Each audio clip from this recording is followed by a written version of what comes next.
back. Let's learn about the difference between method overloading and method overriding in Java. Now consider one example where there is a class A having two methods for addition of numbers.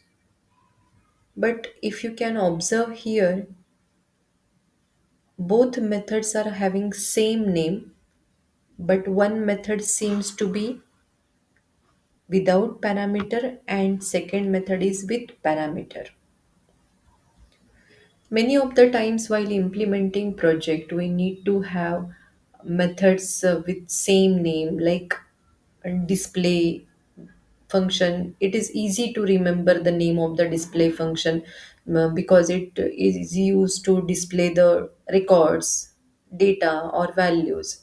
So same name goes with the one class having student entity or employee or account entity or admin section, etc. So I mean to say, in one class we want to have more than one method with same name, but behavior can be different. So this is the concept of method overloading. We will see that with the help of program. Now suppose we are writing the code for performing the addition of number using different variation. So I am writing class addie with variables, and we have to create object of data input stream because we need to read the input from user through the keyboard. That's why system.in. Now we will write one function, suppose uh, add function. Now this is method 1. Now here I want to read two numbers from user.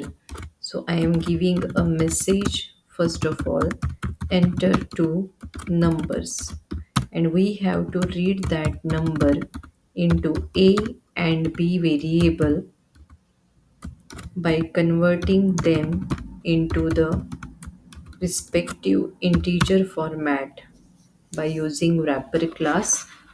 So here we have read the input, converted to integer and stored in A. Same we have done for B variable. Now C is equal to A plus B, and we want to display the result of addition. So we are displaying that addition is equal to where answer is in C. So we are closing the method bracket of add. Now if I write add method again, having add method with same signature of method means the number of arguments in the method bracket, the return type of the method, that is the signature, what kind of data it is returning, how many parameters this method is having, what type of parameters this method is having. So this is not possible writing the method with same signature inside the same class. There will be overlapping or confusion because same signature is not allowed in the same class, in one class. So we are trying with another variation. Suppose I want to have two parameters over here for addition of two numbers. So it means this add method is receiving input in the bracket as x and y. So what we are doing, we will be directly showing the addition of both number as, if you want to take addition, suppose in the c variable, again c is equal to x plus y, and we are displaying the answer of c variable. This add closing of add class. Now we will write one class addition where we have to write main function. So we are writing main method with string array. Here we have to write throws exception where E should be capital, opening bracket of main.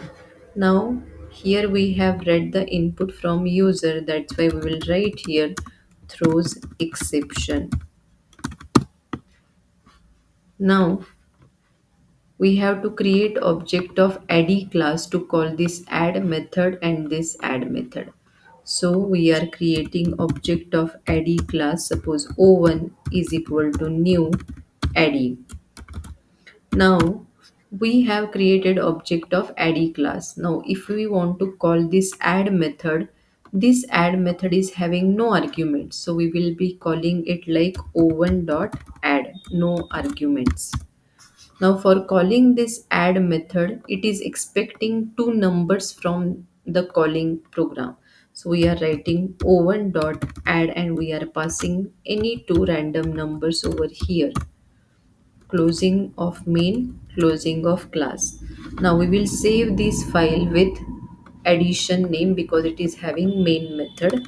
So we are saving that in Java JDK bin as addition.java. Let's compile the code and run the code. Java addition. Enter two number 2 comma 5.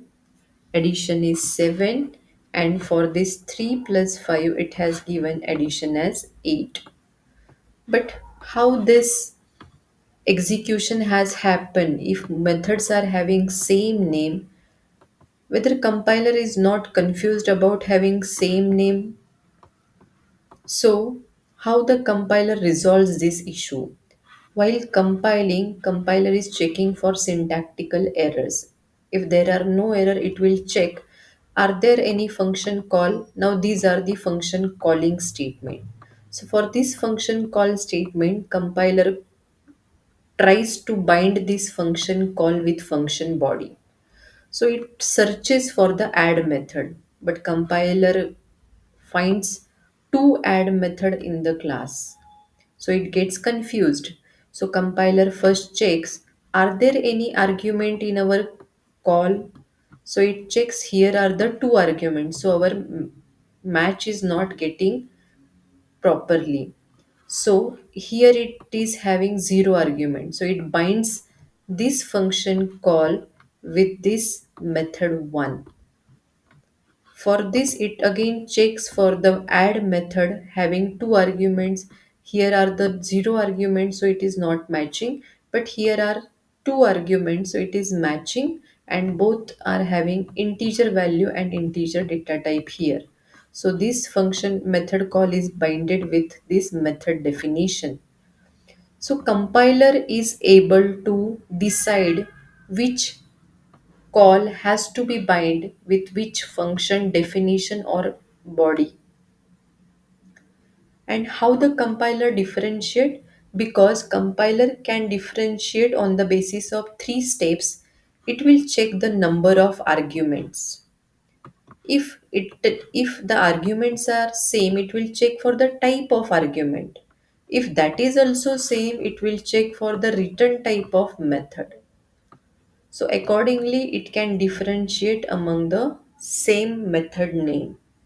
So this is the example of method overloading where in the one class, we have more than one method with same name but different signature.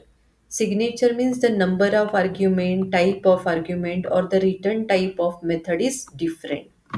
Now this method overloading is example of compile time polymorphism or early binding or static binding. Why?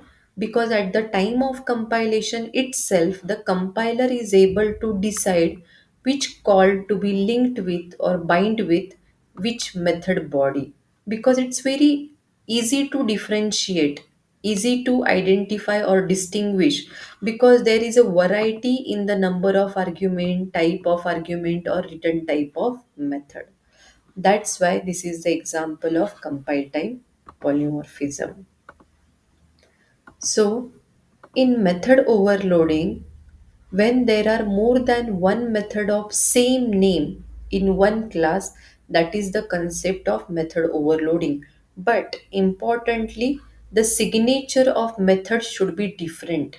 Signature means the number of argument, type of argument, and written type of method should be same. Method overloading is example of compile time polymorphism or early binding or static binding. Why? Because compiler is able to decide at the compilation time itself which body to link with which method call depending on the number of argument, type of argument, and written type of method. So this was about method overloading. Moving on, we will check for the next example. Now observe this example. Here we have two classes, class A and class B. But if you can notice, both are having method with the same name, show. And even there is no return type, no return type, and in bracket there are no argument. It means both classes are having method with same name and same signature. So this is the concept of method overriding. We will see this with the help of program. If you have observed over here, these classes are having inheritance. Let's see the code of this. Now we will write one class with name as class A with one simple function show with no return type, no argument, nothing. It will just print one message as hi, closing of class A. Now we want to derive a new class B from class A. So B is derived or subclass of A. Now we want to write same method with same signature, that is show, but the behavior of the method will be different. Suppose this method wants to print by, closing of method and closing of class. Let's write another class which is having main method.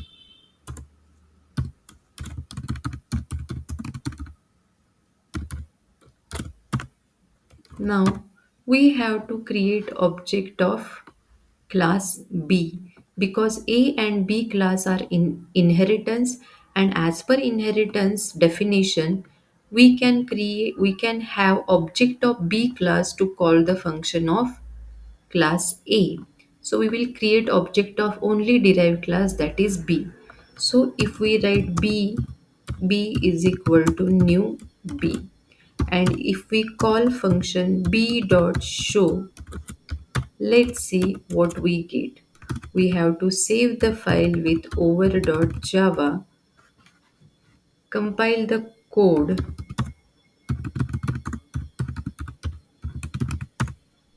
run the code.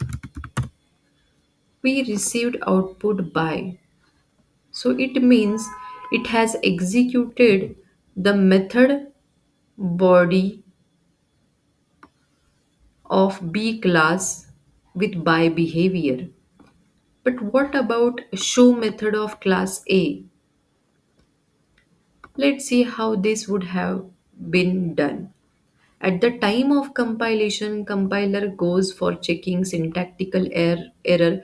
There seems no error. So compiler checks for another function method call, and it check for which method to be linked with this call. So it goes for searching the show method. So it goes to check show method in the B class, but the B class is having show method and B is derived of A. Again, A is having show method. Now compiler gets confused which show method to be linked. So it checks for the number of argument. So here it seems no argument, it checks in the derived class no argument, it checks in the base class no argument. As there are no argument, there is no concern of type of argument. So it checks for the return type of method. Here it seems there is no return type. In derived class, there is no return type means void. So we have to check the return type of class A. Here it is also no return type means void. So everything is matching. It means the method of base class and the method of derived class is having same method name and same signature. Then the compiler gets confused which method to be linked with which body. This method called to be linked with derived class method or with the base class method. So how to deal with this? As there are no syntactical error, compiler cannot give error. So we have not received any error at the time of compilation. Now moving on, we will check for the runtime. So compiler leaves the decision on runtime. So at the time of execution, the interpreter checks is there any address saved by the compiler for this method call? There seems no address because compiler was confused. So interpreter checks for which object is used to call the method. Object is of derived class, that is B. So it give priority to the show method of derived class, and that's why we have received output as a by. And the base class method got overridden. That's why this concept is known as inheritance. Method overriding in inheritance. So it means the method in the derived class has override the method in the base class. Now, what is the solution to access the overridden method of base class? So simply in the derived class method, we can have super dot show. It means when this line will execute, it will go to the derived class show method and it will call the superclass show method first, and then it will go to the superclass show method. We will get high and then it will return back to this line and then we will get by. Let's save this code and compile it again and run it again. So we have received high and by. So this is about method overriding, where when there are more than one method of same name having same signature, but in the two different classes, and that classes should be in inheritance. It means there has to be one base class or one derived class. Method overriding is the example of runtime polymorphism or late binding or dynamic binding, because at the time of compilation, compiler is not able to link the method call with the method body. So it leaves the decision on runtime. At the runtime, the interpreter checks which object is used to call the method. Obviously, as per inheritance, there is the object of derived class to call the method. So it invokes the method of derived class only, and the base class method is hidden. That's why it is known as a method overriding. The method in the derived class overrides the method in the base class. So solution is to call the base class method in the derived class method using super dot method name. So this was about method overriding. So in this session we have seen about the difference in the method overloading and method overriding. Hope you have understood the concept and learned about the difference between these two concepts. See you in the next session. Thank you.